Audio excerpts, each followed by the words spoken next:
Maybe it was because he was so much larger than life that it came as such a shock that Hulk Hogan is no longer among the living. Indeed, Hulk Hogan is dead, but Hulkamania will live forever.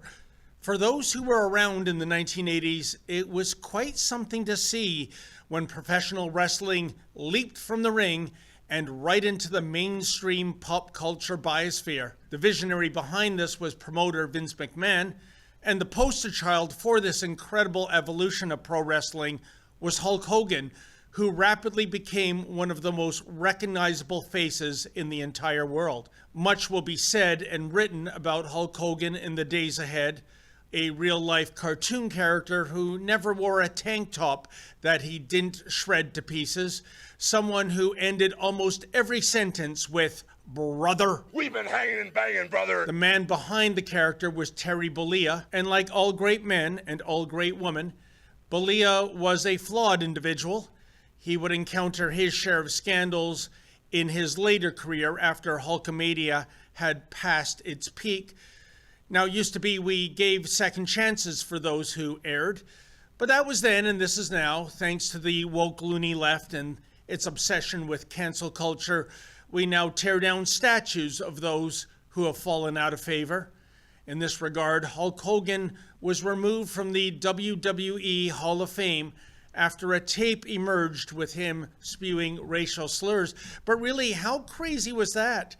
There never would have been a WWE without a Hulk Hogan, at least not the WWE that exists today. Speaking of politics, Hulk Hogan rarely waded into this minefield, but that changed last July after Donald Trump was almost assassinated in Butler, Pennsylvania. And so it was that the Hulkster came forward at the Republican National Convention to give an endorsement that was equal parts sincere and off-the-charts show business campy. What happened last week when they took a shot at my hero and they tried to kill the next president of the United States? Enough was enough. And I said, let Trumpomania run wild, brother. Let Trumpomania rule again. Let Trumpomania make America great again. Oh yeah, dig it, as the Macho Man Randy Savage might have said. Yet another wrestling superstar who passed away way too early. For me, there are so many Hulk Hogan memories, whether it was watching him on primetime TV or seeing him in person at Maple Leaf Gardens or the Sky Dome in Toronto. But my most profound memory of the Hulkster took place on Sunday, March 29th, 1987. The venue was the Silverdome in Pontiac, Michigan, where the Detroit Lions used to play their home games. The Silverdome was hosting WrestleMania 3, and the main event was Hulk Hogan versus Andre the Giant. It was billed as the unstoppable force versus the immovable object. As big as Hogan was, Andre was even bigger. And yet, toward the end of the match, Hulk Hogan did something to Andre the Giant that had never been done before. Namely, he body slammed Andre. Check it out.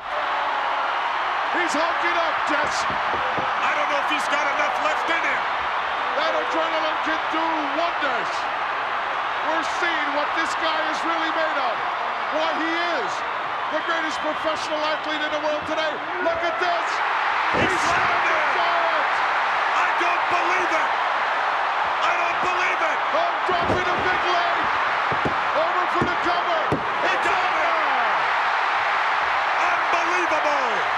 But folks, that video clip does not do justice to what happened in that 3-second time frame in which Hulk Hogan slammed Andre the Giant to the mat. Indeed, you had to be in the Silverdome in person that night to experience what truly occurred, which is to say there were more than 90,000 people in attendance, and most of them had cameras. Some of those cameras were pro-quality Nikons and Canons. Others were cheap disposable cameras bought at convenience stores. But the thing is, almost every single camera was equipped with a flash. And when the fans sensed that the improbable was about to actually occur, namely that Andre the Giant was going to be body slammed, tens and tens of thousands of flashes erupted simultaneously. As much as I was marveling at what was occurring inside the ring, I suddenly found myself lost in the moment. The Silverdome was bathed in a type of illumination that was equal parts unreal and otherworldly. In that 3-second time frame, the entire venue and everyone within it was immersed in a type of searing white light. It was something I had never seen before, nor have I experienced it since. I was absolutely mesmerized. And this is something we'll likely never see again now that the smartphone has replaced flash-equipped cameras. Even so, that one brief image of Hulkamania running wild has never left my consciousness. It remains unforgettable. On Thursday, news came of the passing of Hulk Hogan, dead at 71. And I am now left to ponder, as I always have, is there really a heaven? And if there is such a place, is Hulk Hogan, aka Terry Bollea, now residing there? And if so, is he once again shrouded in that surreal, indescribable white light, like he was on March 29th, 1987, in what was perhaps his single greatest feat inside the squared circle? I should think I will be wondering about this until it is my time to depart. In the meantime, rest in peace, brother.